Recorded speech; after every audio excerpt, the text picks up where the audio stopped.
how you start your activity? I mean, maybe it's something incident, something fight, something combat. No, what was interesting was I the shillelagh is the big thing, right? The actual stick. In fact, without even realizing, I have one right next to my desk here. I've always been intrigued by these. I'm intrigued by walking sticks and canes and that kind of stuff. And I saw something online. This happens to be the first one. This was made by a man by the name of Declan Casey in Ireland. Just an absolute, I have a number, probably 20 or 30 of these now over the last year I built up. But this is one he made for me. And it is my flagship. This is absolutely the most beautiful stick I've ever seen. And so, geez, I really like to get one of those, so I reached out. I asked a couple of people, hey, anybody know where I can get one of these? And an Irish stick fighting brother of mine, James Stewart in England, reached out to me and said, hey, you got to check out this guy, Declan Casey. I said, all right, sure. So I got it. I ordered it. I just immediately fell in love with it. And that actually is what got me thinking, geez, I'd like to learn a little bit more about this Irish stick fighting thing. You know what I mean? So I started a little research, started to really kind of, try to find any information on it. And quite frankly, there's not a lot of information out there, at least not in the particular system that I eventually started training in. So James Stewart again reaches out to me and says, hey, my instructor is in Ireland, and with COVID and everything, he's been doing a lot of online classes, Zoom classes. You ought to reach out to him and ask him. So I did. Introduced myself. We had a couple conversations. His name is Bernard Letty. He is, and I could be misstating this just a little bit, but he is the head instructor for the Doyle family system in both Ireland and I believe in Europe, actually. Amazing instructor, fantastic guy. We really hit it off. So we've been training with him, myself and my fiance Trish, and Irish stick fighting for a little under a year now, on a weekly basis. And I just love it. It's fantastic. Mm-hmm. About Irish stick, there are different versions of origin of the fight of Irish stick. Yeah, some say that the traditional stick fighting has nothing to do with the sportsmanship or the military aristocracy. Yeah, others say that the origins from the simple peasants, from the sheep herds, even from or clan family. Yeah, what do you think? My understanding is it was primarily generated by families, right? And with all the villages and all the families, I mean, there's probably as many different, well, there was probably just as many different systems or variations of Irish stick fighting as there were villages in Ireland at one point, right? And yeah, I do believe it was an internal thing. I know the Doyle system that I'm currently studying, and let's just clarify right now, I'm still just a student, right? I'm not an expert in this. I just really love it, really enjoy it, very passionate about it. My understanding is that that was handed down over generations through the family, and it was never taught outside the family up until the 1990s. And when Greg Doyle, the person who really brought it out, but back to the modern times, brought it out. When he was unfortunately on his deathbed, he was talking to Glenn, who's now the head of that system. And Glenn said, look, we need to start teaching this outside the family. I want your permission to do so. And at that point, Greg had said, yes, you have my blessing to do so. So Glenn Doyle, who is out of Canada now, received permission from his father to kind of go outside the family lineage and start teaching it publicly to kind of preserve it. That said, it's still taught in a very traditional way.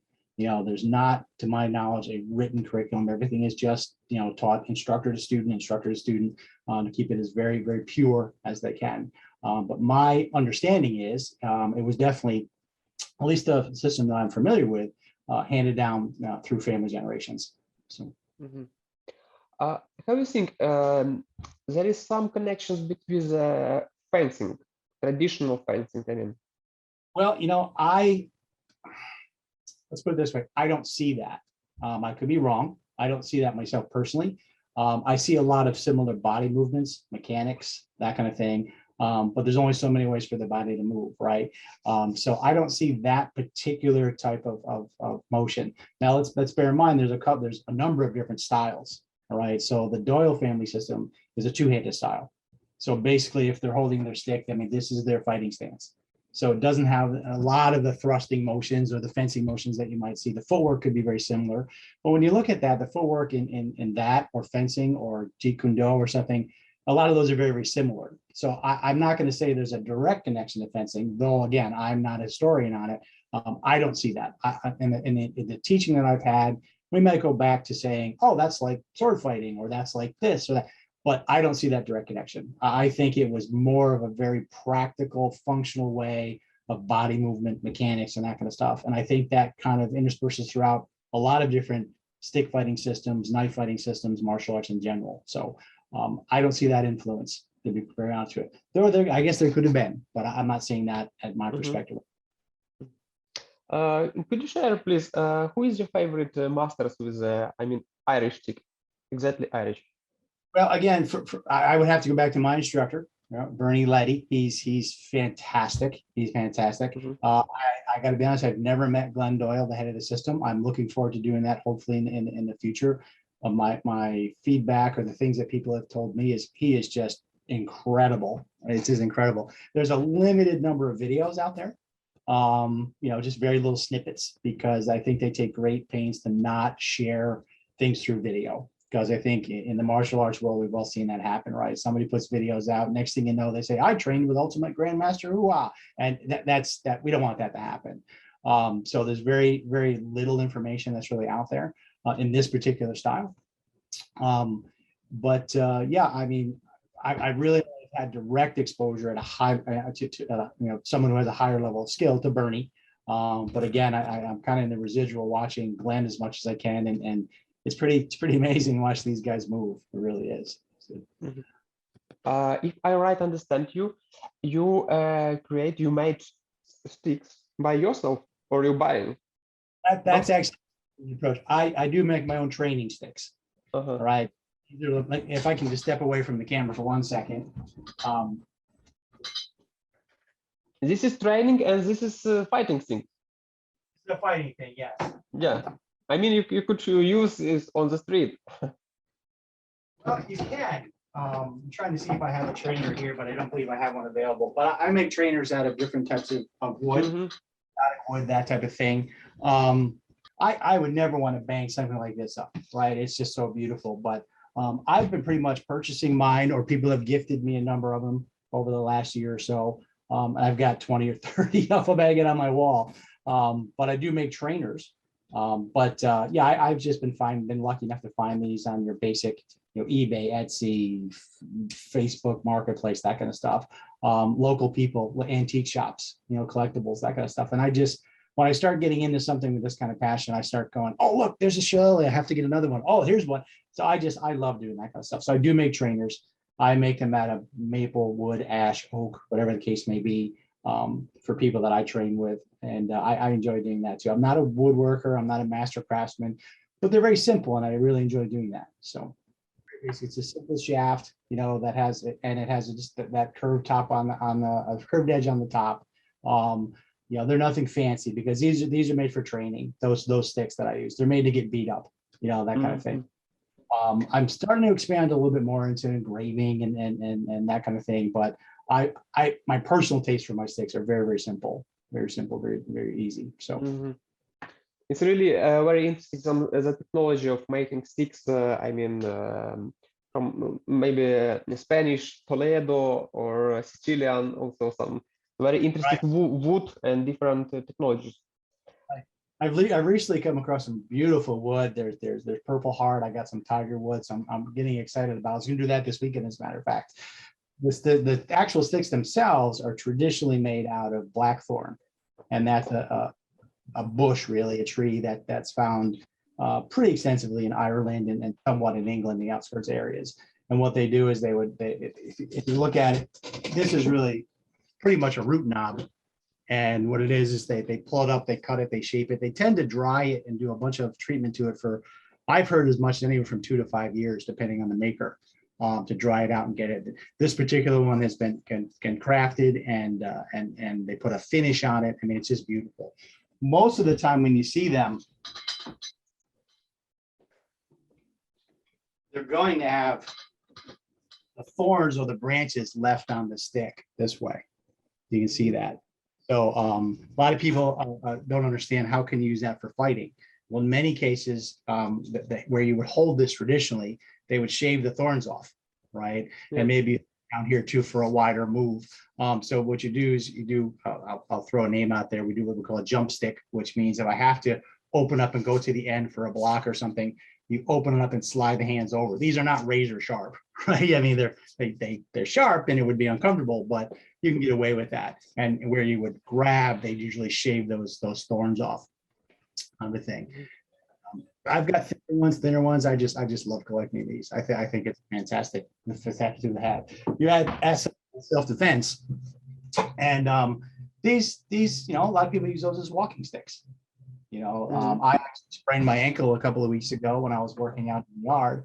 I needed to carry a walking stick. What do you think I was carrying? Right. So, but it goes back to that universal principle, right? Where this could be a walking stick. This could be a weapon.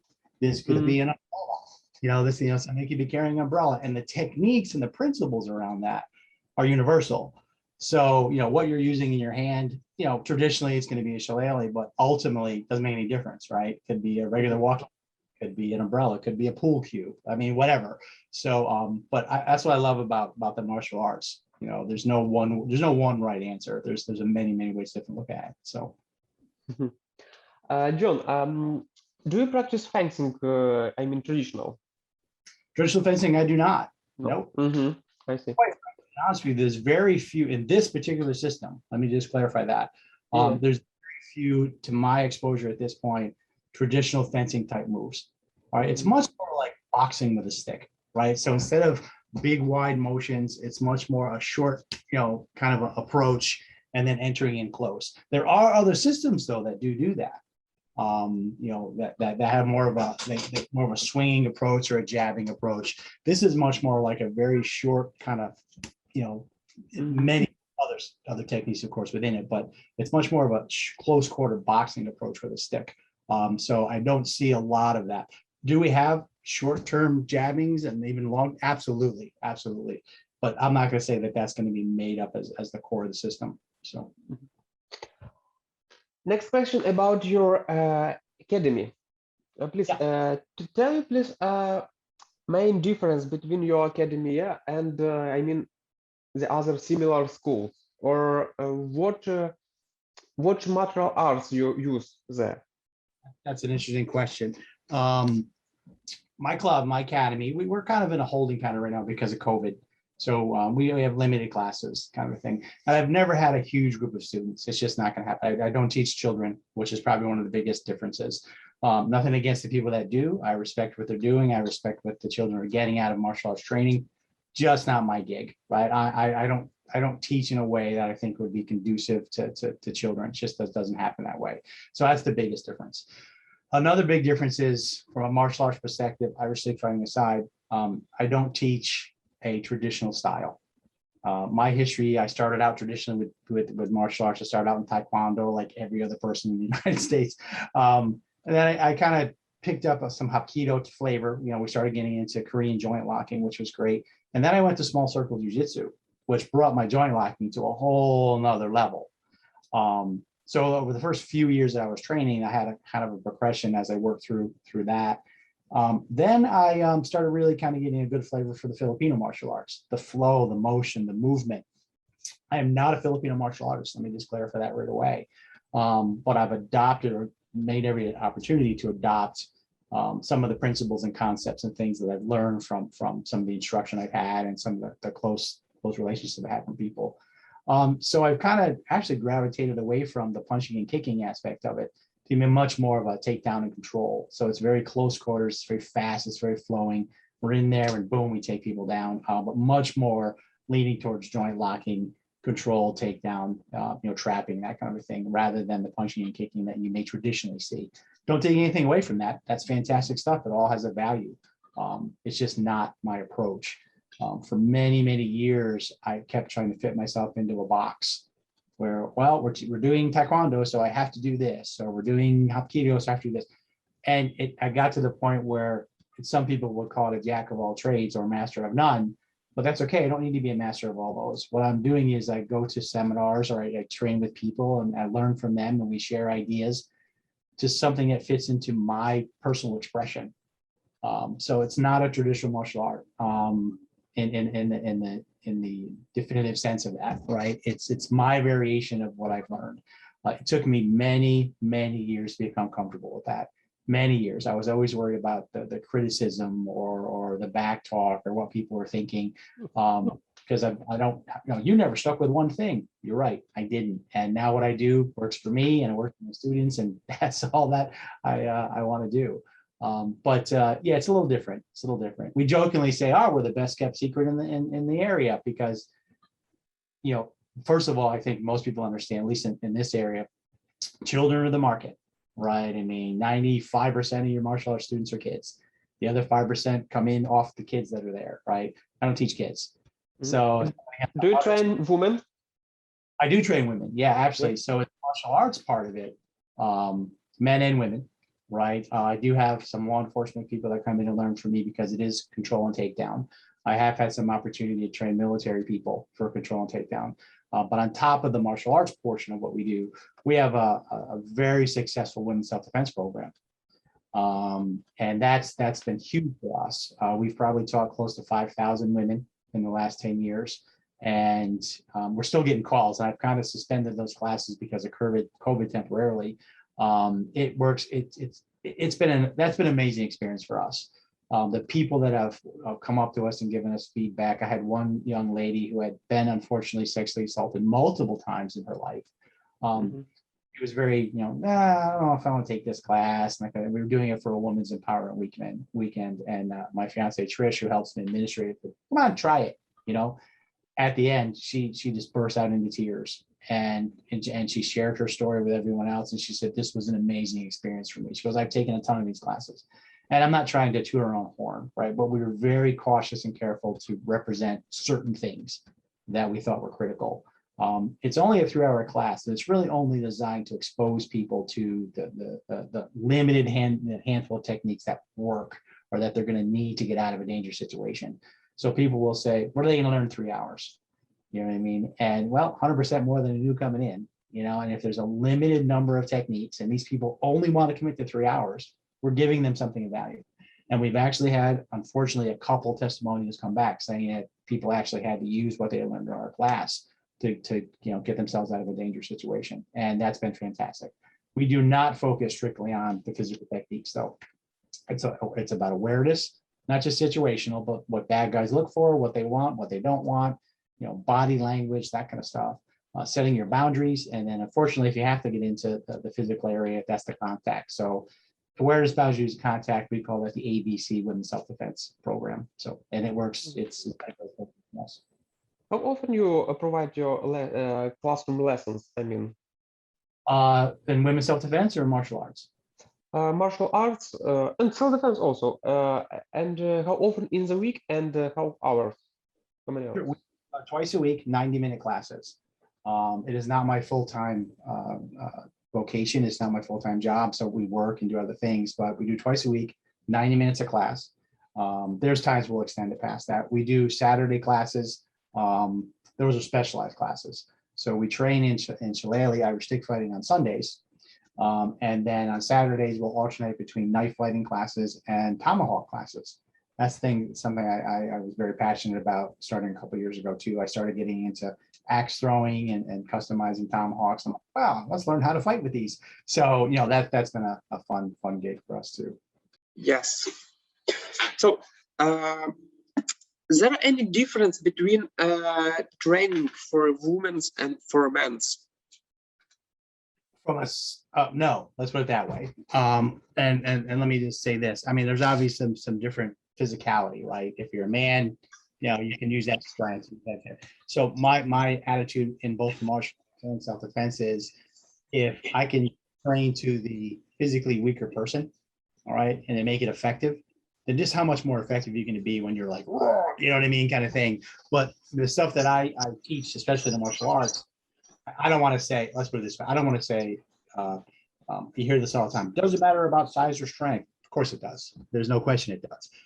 But I don't want to promote size or strength in what we do. It's much more about principles, concepts, that kind of thing. I always say, I'll teach you how to move before I teach you how to fight. You know what I mean? So it's the people that overestimate that strength sometimes, or they put too much into it. And I'm like, no, no, no. There has to be a level of finesse. Now, I'm not trying to teach hardcore combative self-defense martial arts, right? That's a different thing. It's much more about developing the principles, the concepts, the attributes to be able to move. And it does take a little bit longer when you teach that way. So we're not just teaching punching and kicking and kneeing, right? We're trying to have a little finesse to it on the self-defense aspect, because there is kind of a difference between martial arts and self-defense. So many people don't want to realize that. It's the same thing. But the only techniques we're teaching from a self-defense perspective, especially for women, and we do have taught men in those classes as well, but women are the targets, right? So that's what we focus on. It's palm, heel, elbow strikes, and knees, basically. You know, you need to act quickly, you need to act fast, and palm, heel strikes, elbows, and knees. Some people will say, why don't you teach punching? I don't know. Why don't we ask Mike Tyson that question? Because back in the early 80s, you got Mike Tyson, the strongest power puncher in boxing, got into an altercation with another boxer out in a bar and punched the guy in the face and broke his hand. This is Mike Tyson, and he broke his hand because he didn't have the wrap to tape the gloves. So people will say, well, you need to condition your hands. That takes years. These people don't want to take years, you know, and I've even heard very experienced martial artists. I'll post something like that on social media, right? I don't teach my students how to punch. I'll teach hammer fists, or, you know, but you know, the traditional punching I tend to shy away from because I've broken my hand doing the same thing.